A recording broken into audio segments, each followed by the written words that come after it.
Kaugnay sa patuloy na Asian unrest kung saan isa sa mga pinangangambahang maring pagsimula ng international crisis ay ang patuloy na panghihimasok ng ibang bansa sa Philippine territory.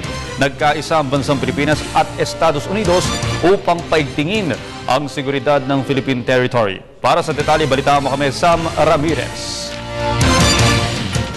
Kaugnay ng di nawawalang pagbabanta sa seguridad ng Pilipinas, lalo na sa usapin ng teritoryo gaya na lang ng agawan ng China at ng iba pang bansa sa mga isla sa West Philippine Sea, ang nagbabadyang krisis sa North Korea at South Korea at ang sigalot sa Sabah, ay mas pinaigting pa ng Pilipinas at Amerika ang kanilang kasunduan upang maipagtanggol ang teritoryo.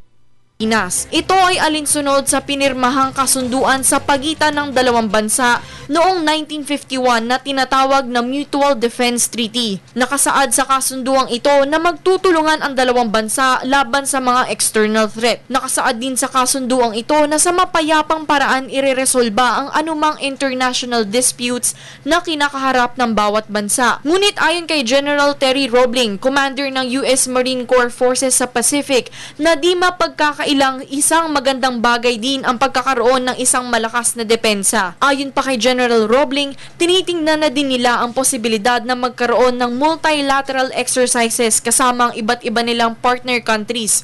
Kasabay na din dito ang pagpapalakas ng kanilang puwersa sa Asia. Kasama na dyan ang bansang Germany, Japan at South Korea. Gumagastos ang Estados Unidos ng mahigit sa 10 bilyong dolyar kada taon upang palakasin ang kanilang puwersa sa ibang bansa. Nag-uulat para sa Telebisyon ng Bayan, Sam Ramirez.